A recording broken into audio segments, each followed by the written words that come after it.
Hello guys, ഇവിടെ T V വെച്ചോണ്ട് ഞാൻ ഒച്ചത്ത് പറയാണ്. അപ്പം ഞാനിപ്പോൾ ഇത് ചെയ്തുകൊണ്ടിരിക്കുക. എനിക്കിത് ചെയ്യാനുണ്ട്.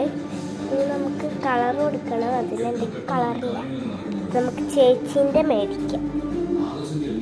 അപ്പം ഞാൻ മേടിച്ചിട്ട് അപ്പം ഞാൻ കളർ മേടിച്ചിട്ട് വന്ന്. ഇത് കളറെന്നല്ല, ക്രയോൺ എന്ന് എഴുതി. അപ്പം ഞാൻ തുറക്കട്ടെ.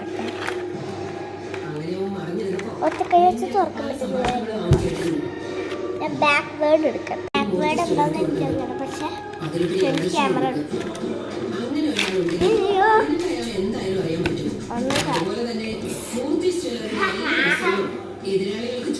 താരെ പോയിക്കൊണ്ടിരിക്കുകയാണ്. ഇങ്ങനെയാണ് ഇവിടുത്തെ കഴിഞ്ഞ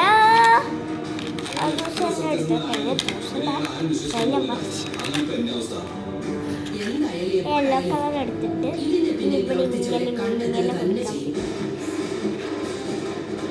ഇവിടെ നിന്റെ പേരുണ്ടെങ്കിൽ പിന്നെ ഈ വീട്ടിൽ പേര് വെട്ടാൻ പോകുന്നത് നിന്റെ തന്നെയായിരിക്കും. ആദർശിന്റെ ഈ പരാജയം താൽക്കാലികമായിട്ടാണ്. പിന്നീട് ഒരിക്കലും നീ വീട്ടിലേക്ക് തിരിച്ചു വരാൻ പോകുന്നില്ല. നിങ്ങൾക്ക് ഇപ്പോഴത്തെ ടൂറ്, എനിക്ക് ഫ്രൈഡേ ടൂർ. അപ്പം നാളെ ലീവാണ് നമുക്ക്. അപ്പം അതുകൊണ്ട് ഞാൻ ഇത് ചെയ്യണമെങ്കിൽ ഞാൻ പഠിക്കും. നമുക്ക് താഴെ അവിടെയുള്ള ഫ്ലവേഴ്സിൻ്റെ പിക്ചർ അതെല്ലാം ഒട്ടിക്കാൻ. പക്ഷെ എൻ്റെ ഫ്ലവറിൻ്റെ പിക്ചർ ഇല്ല. അപ്പം ഞാൻ ഇപ്പം തൽക്കാലത്തേക്കിനെ ഇതിൻ്റെ ഉള്ളിൽ എൻ്റെ ഒരു ഫ്ലവറിൻ്റെ പിക്ചർ ഉണ്ടാകും. കുഞ്ഞ് ചെടീൻ്റെ പിക്ചറാണ്. പശ എടുത്തിട്ടില്ല. പക്ഷെ ഇന്നത്തൊന്നും ഇട്ടില്ല.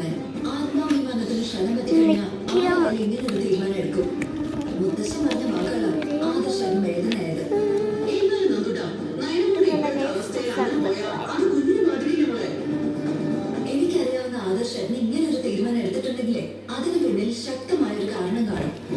എന്റെ പൗച്ചോട്ടോ ഇത്. അപ്പൊ രണ്ടാമത്തെ പാർട്ട് ഇടാം. ഇതിപ്പോ തീരാനായി. അല്ലെങ്കിൽ നയനേച്ചി വിളിക്കണം. ചേച്ചി വലിയ സങ്കടത്തിലായതുകൊണ്ട് ശാന്തമായിട്ട് ചേച്ചി വിളിക്കാൻ പറ്റും. Bye bye.